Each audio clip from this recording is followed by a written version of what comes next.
Hello, everybody. Um,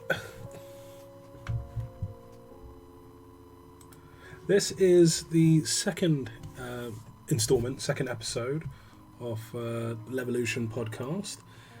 This is broadcasting across different platforms, so whether you're watching this on YouTube later or Twitch, Mixer, or D Live, throw in a comment.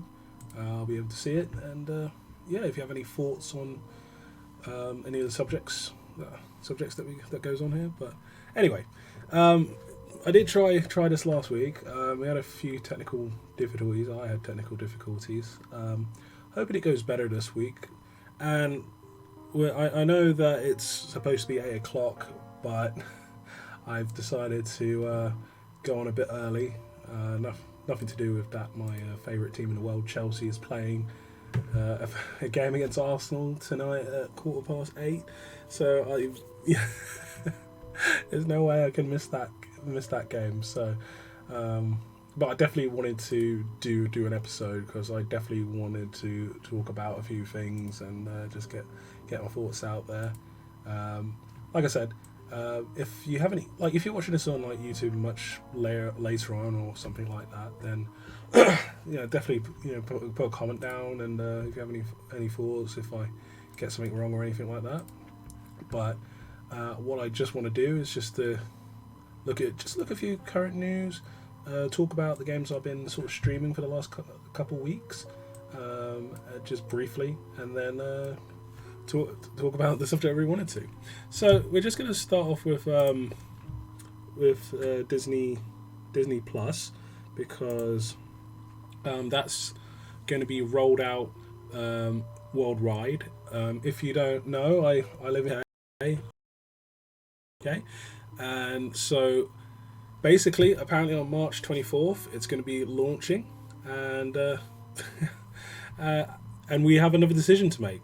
Now I can't stress enough that I have Netflix and Prime. Mainly a Prime just for deliveries and Audible, really, and I have Netflix because everyone watches Netflix. Come on. So the idea of Disney Plus, I don't know. I'm not too sure, and that's what I wanted to even start off with, is sort of the whole streaming type thing, because I don't want to sound like a jerk, but it kind of feels like going backwards in the sense that before, you should be able to sort of watch whatever program you want to watch, whatever movie you want to watch, and whenever you want it to, and that was the service that kind of Netflix had, because everything was on Netflix or Prime. But as more of these production companies kind of get into the market here, like Disney Plus, it's you're going to end up with just having to pay out $7.99 on top of $7.99 on top of $7.99. Trying to skim read this article before, but I'm just apparently it's going to be €7 a month, so maybe £5 a month or something. In terms of what's going to be in the UK, I'm not entirely up to date with exchange rates, but it kind of has me worried as well, because if with Google, with things like Google Stadia, it's sort of going in the direction of sort of streaming video games and everything. Now at the moment, I just don't think it's feasible for people, because at the end of the day, there's not enough people who have really good connections to sort of make cloud gaming viable. And I have my own frustrations with cloud, especially when it drops off, when I'm using Word online and then it drops off. That's the problem there. But it does sort of worry me a little bit, because it's sort of I like the idea of owning my own games, being able to put in and play it as much as I like. That's why, even though I am a big fan of Steam, I think a lot of video games I buy is for Steam. But I still have a GOG account that I use, because I do like their anti-DRM policy in the sense that it makes it so much easier for you to play the video games that you buy. Like you never want to be in a situation where you have to rent your games. Like that's the only opportunity. Like you no longer own the game, you're renting it from us every time you play, and I just don't think that's good. I think that's terrible. And it's like if you look at like online, I used to really have an unfair prejudice against like online like MMOs and stuff like that, because it's just sort of like, I always felt like, well, you don't really own the game. As soon as the company doesn't want to make the game anymore or support it, then that's, I can go in and play Final Fantasy, I can go and play Baldur's Gate as many times as I like, but I can't play Ashen Call 2.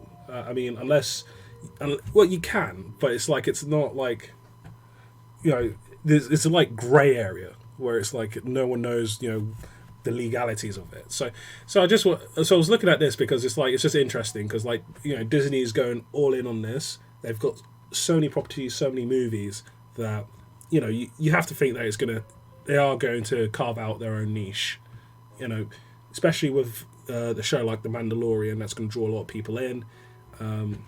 So you just got to think like how long, because it's been tried before, like Nintendo used to have like a sort of streaming service where you had like, there was like a special Zelda game that they made, and you could sort of stream that through to your living room, and it's like, I mean, I think it was back in like the 90s or something like that. I'll look into it later. I mean, Clam the Grey Wolf covered it in a great video, so track that down. But yeah, so I was just having a think about streaming. Next, AMD has got a new bit of tech here, which is now. I bought my PC a couple years ago now, and I'm still very happy with it because I was always too wimpy to build my own computer. I don't know the problem I had with it. It's just that I don't know. I'm always afraid of making a mistake with that and wasting a bunch of money. But I think it's like I bought my my computer now, and I was always like thinking about upgrading it, and I've always like sort of squealed a bit of money away, and now I'm like going to be ready to sort of start upgrading this year.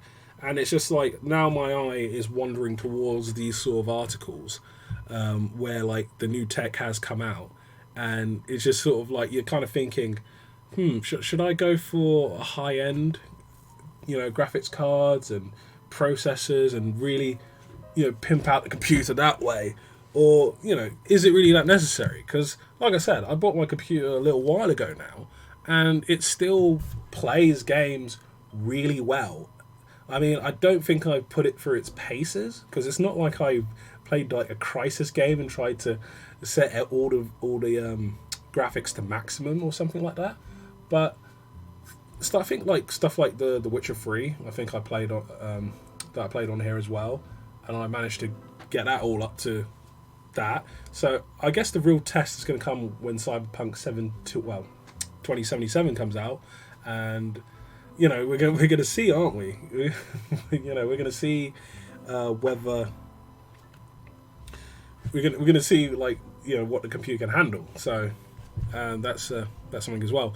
I mean, I was always, especially when I was younger and couldn't buy stuff for myself, I was always lagging behind in terms of like what my computer could do. I was always, it's weird because like when I was younger, I was always butting up against games where it's like, sorry, your computer can't play this, or like I'm looking, instead of when I pick up a game, I'm always looking at the minimum specs just to see, is there a chance maybe, like, and trust me, I wouldn't say I'm pretty old, but like I said, I know what 256 colours are, and that my computer couldn't do that. That's that's the tech I'm working with. That's the tech I was working with. So yeah, so I'm looking at like stuff like this, and I'm just wondering like, maybe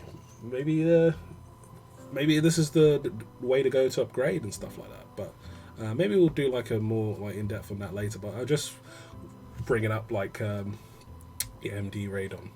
Now, anyone who knows me knows that I'm a huge fan of The Matrix, particularly Keanu Reeves. I think he's absolutely awesome. He is the king of action for 2 decades. I wouldn't be surprised if he did something the third decade. I mean, come on, he's John Wick and Neo. That's crazy.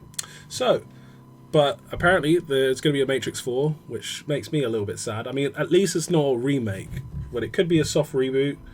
But I don't know. So apparently, the first time I'm reading this, so I'm looking. Apparently, oh my goodness. So Hugo Weaving isn't returning as Agent Smith. I mean, to me, that makes absolute sense.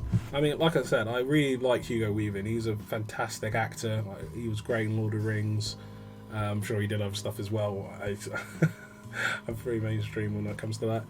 But, yeah, I mean, I think it's fine that Agent Smith is retired, because it's like, I think the whole problem that people have with sequels is that there's, on the one hand, it's so much retreading, and then when they try and do something new, it's always like not good enough. So I'm just like, I'm thinking to myself, like, what direction can they go in for a Matrix 4? I mean, I'm just trying to think about it, because like, I kind of wish they would sort of go back and just get rid of the other two movies. Well, maybe just Revolutions, because, like I said, I like the Matrix films, but you know, let's be honest here. It's the first movie that everyone loves, and that is the best, and it's not the two other movies that propelled it to greater heights. And I think the more you can move away from that, the better. Like, I might even just go for something totally new or something, or have Neo be a supporting rather than the main star if they're going to really do something with it. But, you know, when it comes to like revitalizing these franchises, it's always kind of hit or miss, because, you know, for example, you had Blade Runner 2050. Man, we're getting a lot of movies and games with like far-flung dates. You know, the same way where it's like Demolition Man 1996, or like in the year of 2015. Oh my god, 2020. Well, yeah, now we've got new ones. Now it's like 2070, and all the kids in 2070 are going to be like, oh my goodness, they thought it was going to be like this. No, it's not. But yeah, actually, let me have a quick look here of who's okay, so it looks like Reeves, Jada Pinkett Smith is reprising her as Niobe. I don't know who that is. Aquaman's going to be in it. Oh, Neil Patrick Harris. See, that's interesting. That is pretty interesting. Neil Patrick Harris. I think he was great. The first movie I saw him in was Starship Troopers when I was too young to be watching Starship Troopers. So yeah, that should be pretty good. But you know, like I said, I'm kind of laissez-faire towards like stuff like this, because it is studios scraping the bottom of the barrel to try and find anything to.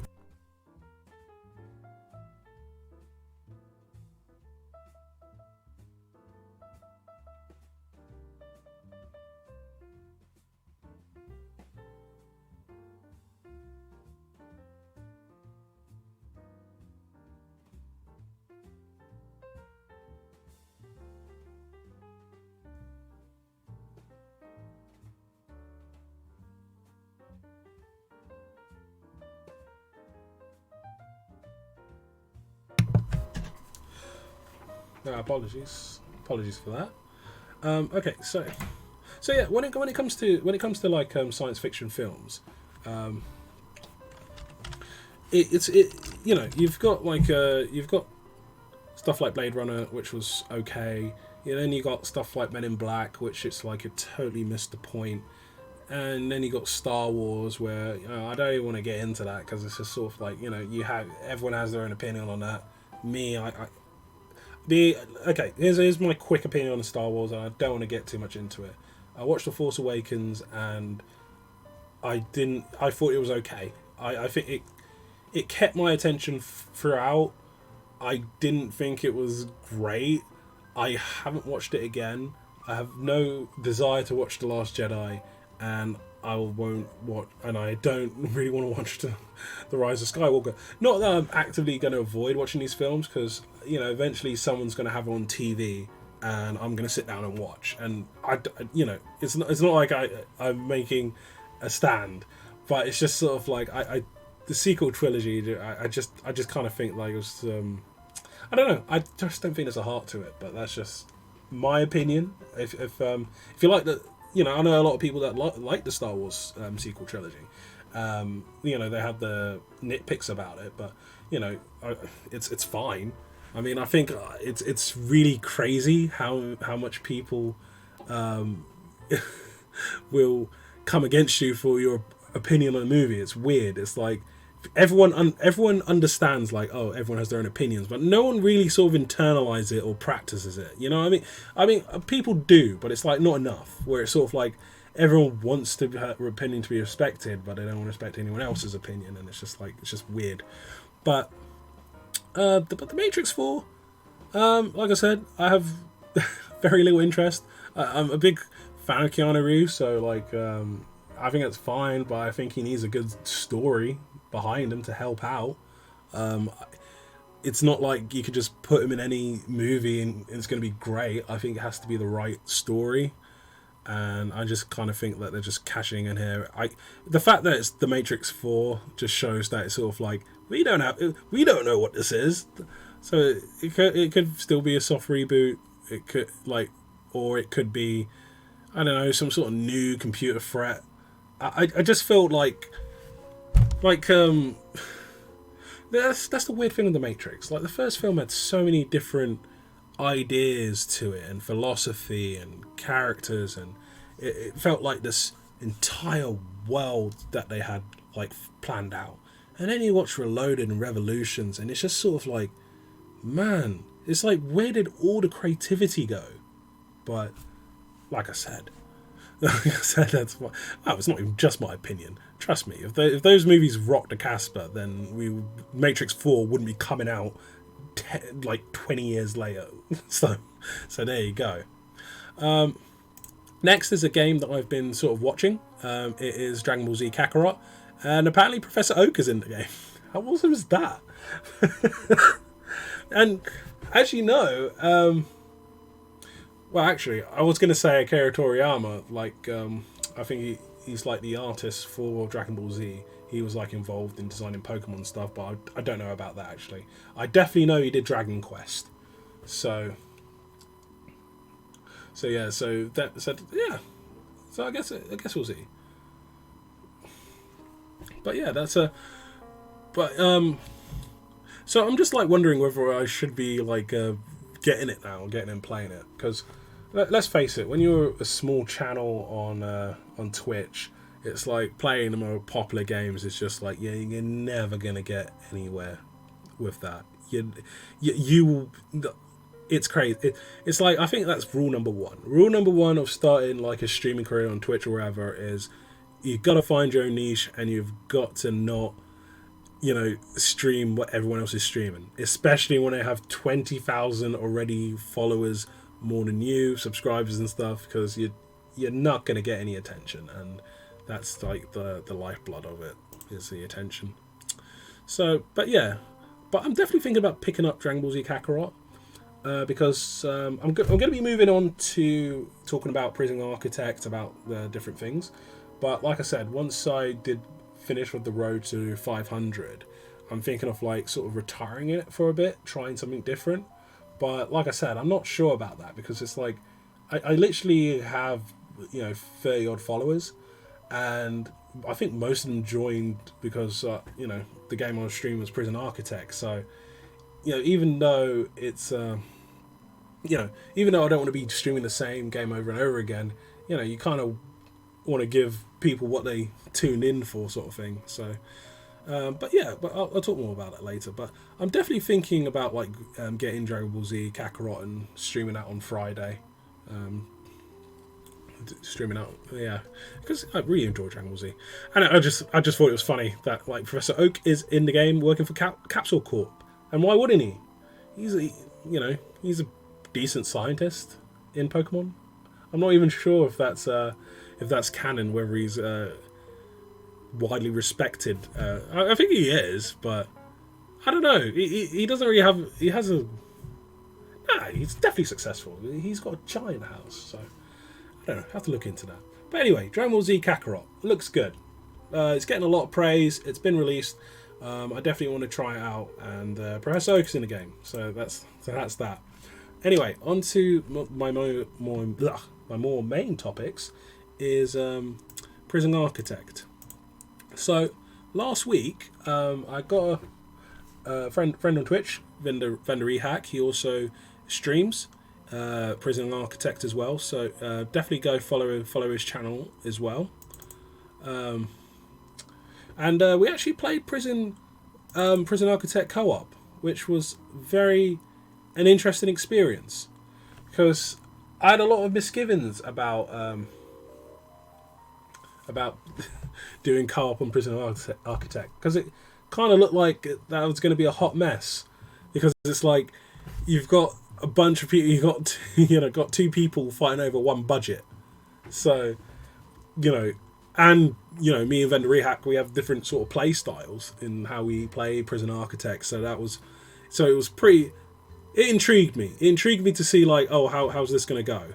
So I guess my thought going in was sort of like, okay, I'm going to sort of take more of a back seat here and sort of do stuff around it and just let Vendor Rehack do most of the sort of designing on how the prison's going to look, and I'll just sort of do stuff around it. And that really seemed to work, because I was focused more on the grants and getting the early money in and focusing on getting the workers to cut down the trees. Well, you can see Vendor Rehack here really doing all the building up the prison sort of thing and the cafeteria and stuff.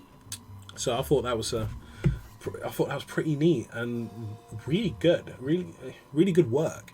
And it really surprised me,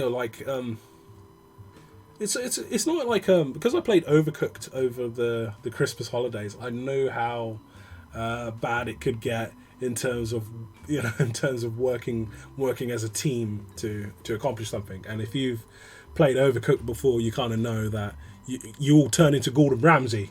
Let's be honest. So I was really pleasantly surprised in how well it went, in terms of we managed to really shoot through a lot of the grants. I mean, any sort of someone who's played Prison Architect before, they'll get through the grants pretty quickly. But I thought it worked out sort of quite well in a sense, because we didn't run out of money, and it wasn't like we were completely overwhelmed, and we were still sort of upgrading, and it's definitely something I would like to try again. I mean, I'm not sure how the schedules are going to match up, because work and stuff, and he's got his own channel as well to stream, and he may not stream Prison Architect all the time. But I thought this was actually a pretty good experience in terms of that. And I'm just wondering how far you can push it, how many wardens can you have? Because can you imagine 6 wardens? No, you can't. It's going to be basically 4 people, three or 4 people twiddling their thumbs waiting to do something. But big shout out to the multiplayer here, because it was a lot of fun. It was a lot of fun, because another thing I was worried about is because I was I was on stream, so in the sense that everything that I was saying to him, it was like a 10-second delay until it actually happened. So I was a little bit worried about that. But yeah, it turned out really good. Definitely would try it again, see how far we can get with it, see what else you can do, because it's one person can sort out all the deployment, one person can make sure all your utilities are sorted out, and you could really make huge gains. You could really build up a really big prison in no time at all. So it's very intriguing. Back to the Road to 500 challenge that I was doing. I never got this many prisoners before. I always usually stop playing around 150 prisoners, basically. Something would always go wrong, and I would just be like, okay, that's the end of this prison, and I'll be finished like that. With this one, which I like streaming anyway, because it was really fun, because it's sort of because it was like a constant sort of expansion, and I was sort of learning the game as I was playing. So it was like seeing what worked and what didn't. Something that doesn't work, and I'm just going to pause. No, I won't pause here.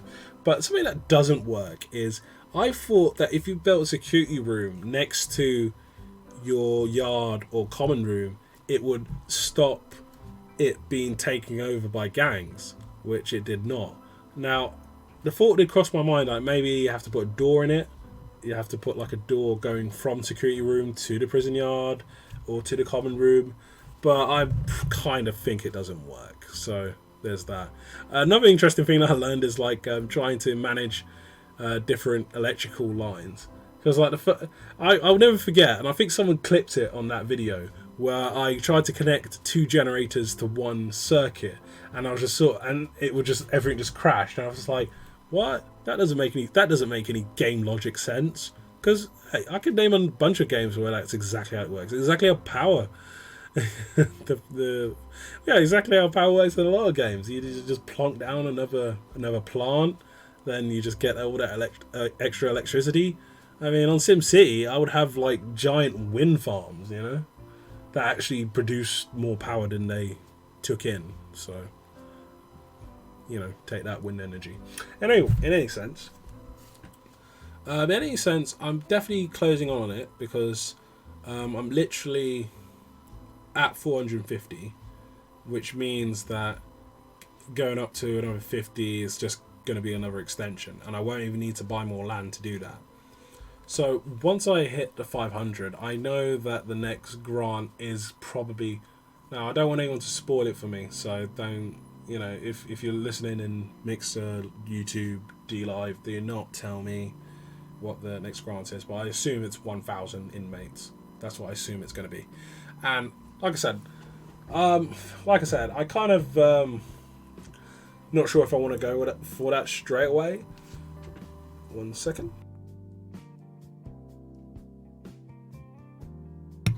Sorry, please excuse my coughing fits. I have a bit of a cold. It is really cold here in England in January. Actually, I'm being a little bit of a softie. I'm being soft here because I know there are much more colder places than London at this time of year. So I will be all right with it. Plus, we had a mild winter so far. I'm hoping that it just was a mild winter, not delayed.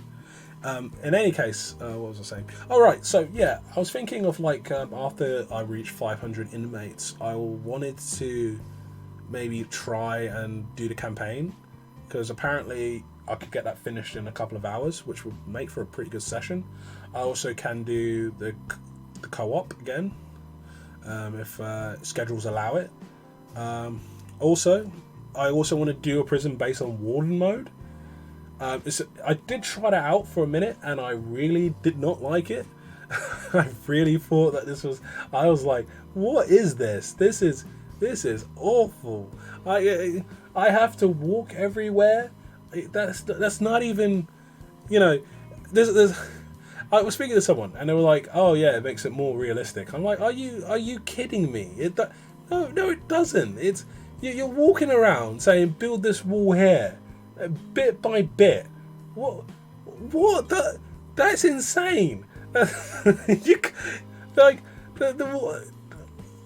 Building anything doesn't require the guy designing it or making the decisions being there to make sure everything's put down correctly." And I'm just like, and I can remember like trying to zoom out because that was absolutely ridiculous. But I am willing to try warden mode again, just to see if I'm any better at it. Also, I haven't done the women's prison yet. I haven't done any mods. I haven't even done prisoner mode. That's something actually. After I do 500 prisoners, the first thing I'm going to do is I'm going to try and break out my own prison and see basically, and that, because that's going to be fun. Like, I spent hours upon hours trying to build this prison, and I'm going to see if I can break it. So that's pretty interesting. That's a pretty interesting direction I'm going to take it in. But yeah, that's what I have for Prison Break. So, and I actually wanted to talk about another video game called Foundation. Now this was a cool. No, sorry, 1 second, please.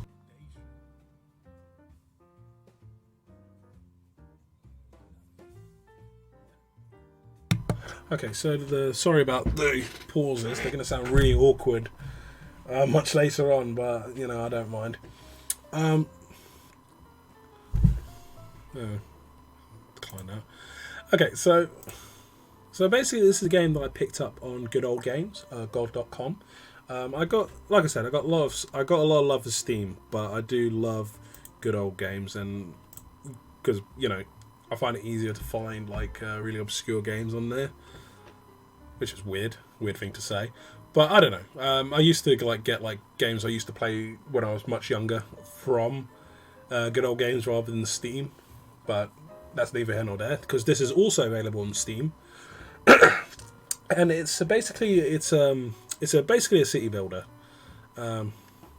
which with a big focus on resource management, because one of the main game mechanics is something like a production line, which basically is that you've got to manage stuff from raw materials all the way up to materials that you can sell and use.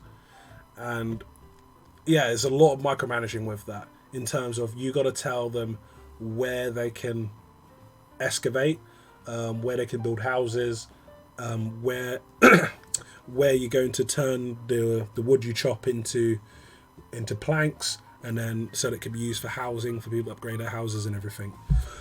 So, sorry, 1 moment. Man, I hate coughing. In any case, and the thing is, I couldn't even take cough medicine today because I had to go into work, and it's got paracetamol in it, and I don't want to be falling asleep at work. That's not cool.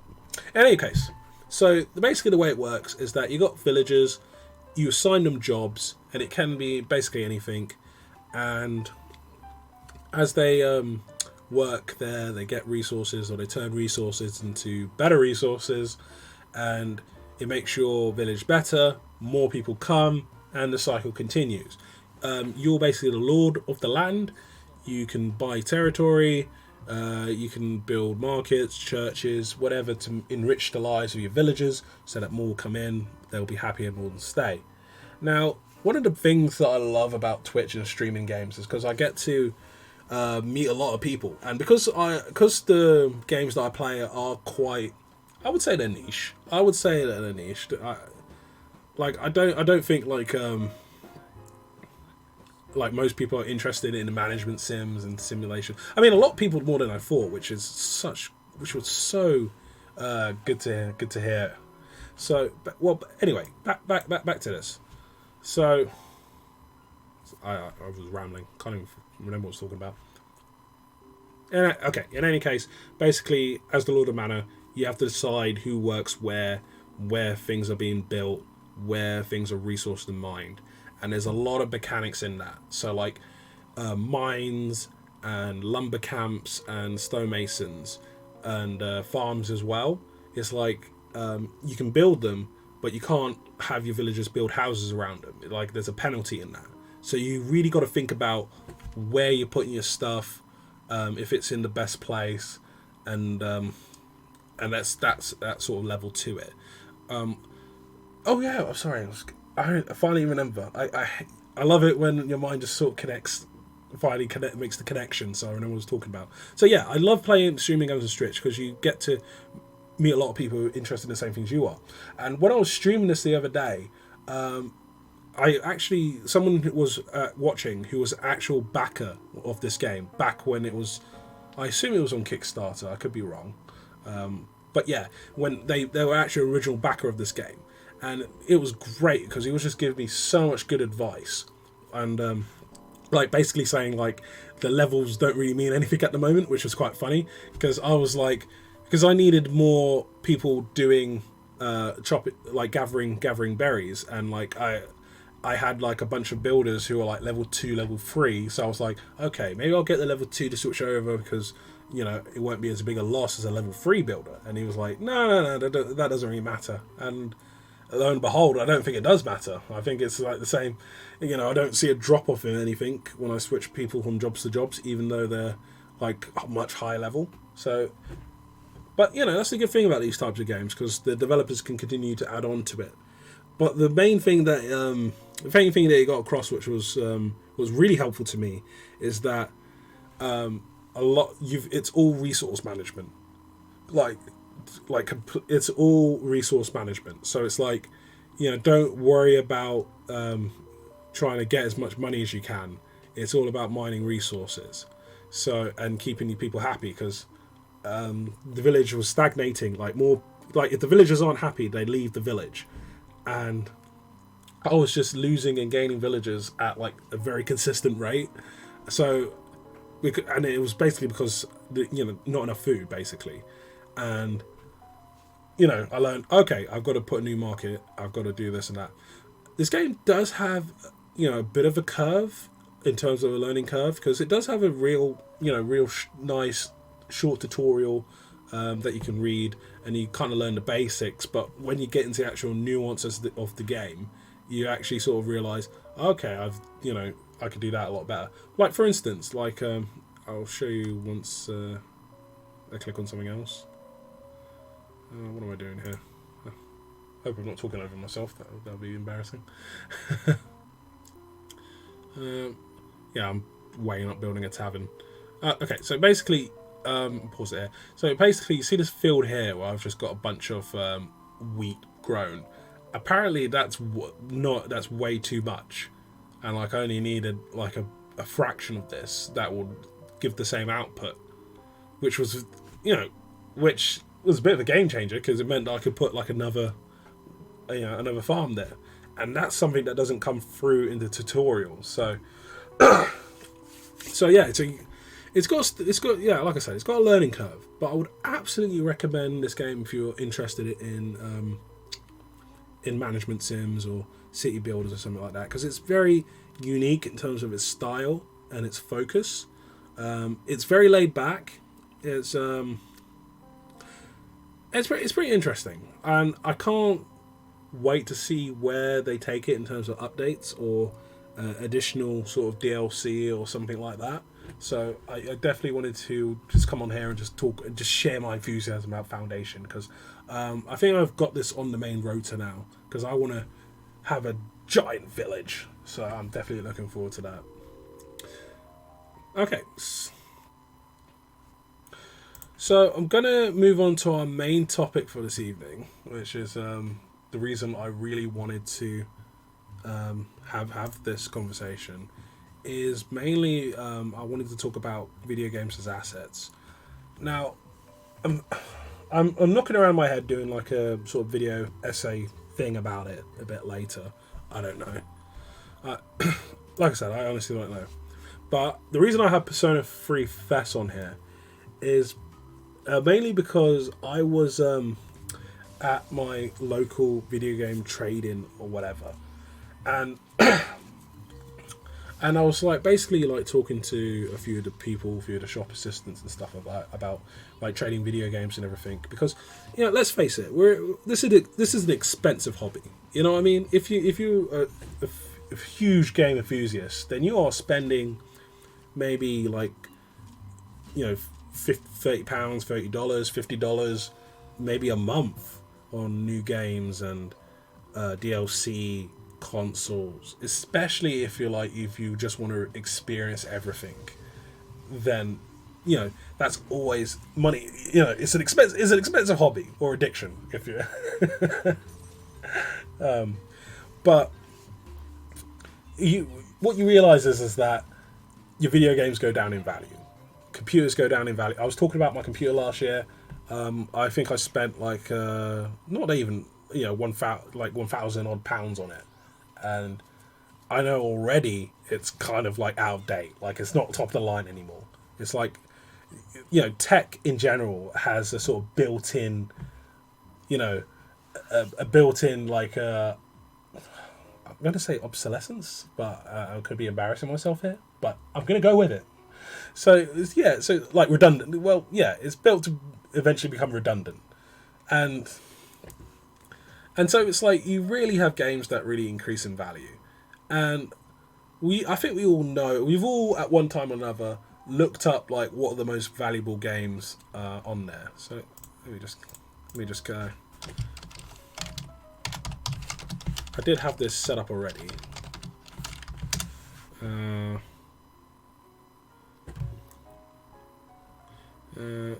Who should we go with? Not the Metro, because they know nothing.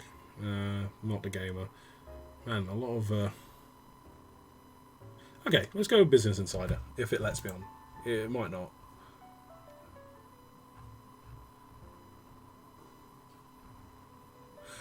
Okay, so... Okay, well, that's a different point I was making. Okay, so... Okay, I'm not going to go through the entire list. Basically, my point is that a lot of the games that are super valuable now, and we all know about the NES cartridges of I think it was called like Nintendo World Championships. Yeah, it's basically like I said, the true measure of value is scarcity. So like the less of something there is, the more valuable it becomes to people that want to buy it. And so it's like games that people wouldn't really buy but have become sort of valuable now. An example of which it's Metroid Return of Samus. PAL edition? Yeah, well, in the UK edition.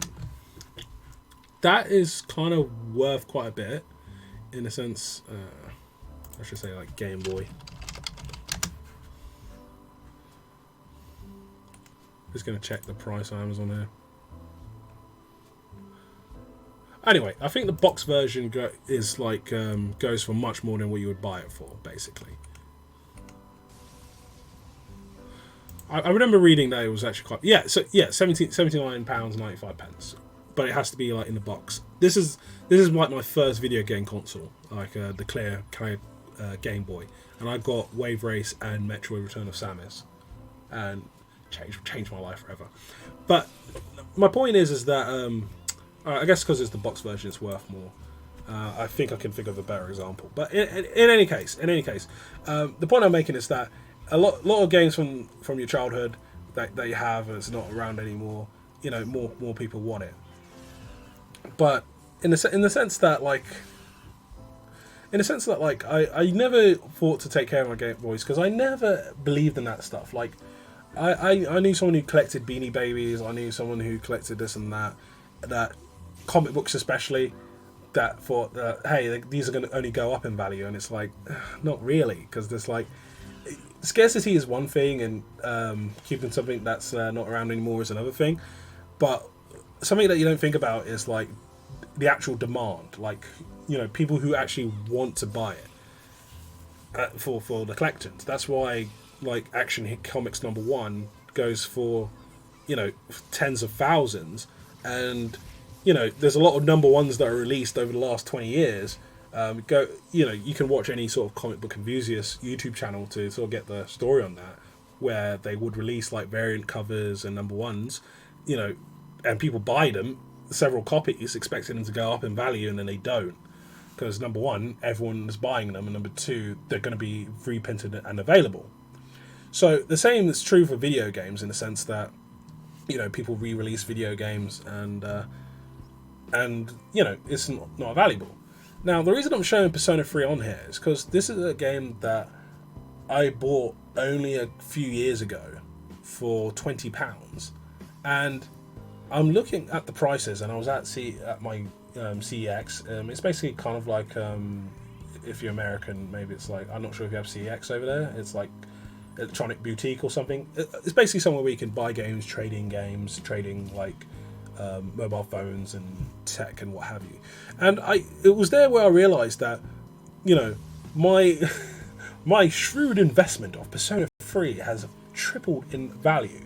Where like I could possibly, because it's like in good condition and has the manual and everything. It's like I was like, oh, you know, would I be tempted to sort of sell it and cash in? But to me, it wouldn't be cashing in because I still want to play Persona 3, you know? and And although you can get it for like PSP or it's I think it's out on PS Vita actually. Like you could get it for just like not that much at all. And it's probably the better version on the PS Vita.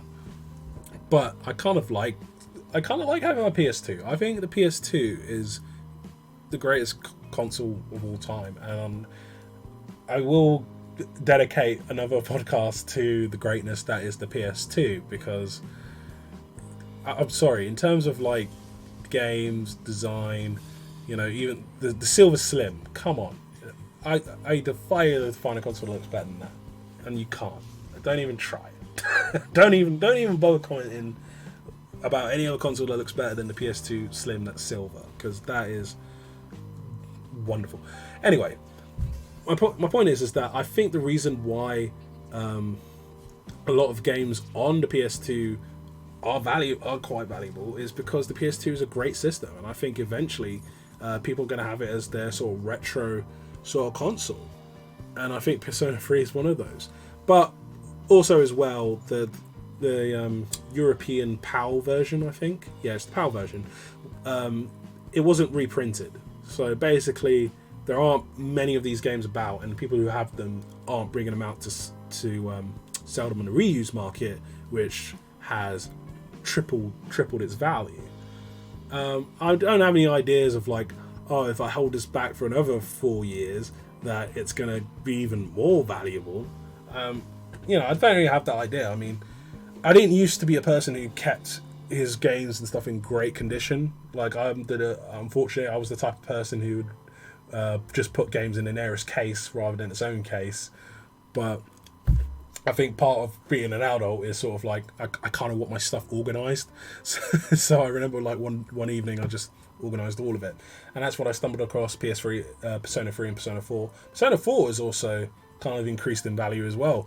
I don't know what it is about Atlas, but I think it's just sort of like they don't think their games do well in the West, so they don't sort of reprint it. Although I think America got another reprinting, which is like, why? Why would you do it for the US and not us? Anyway. But like I said, it's video games and geek culture in general, toy figures and stuff like that.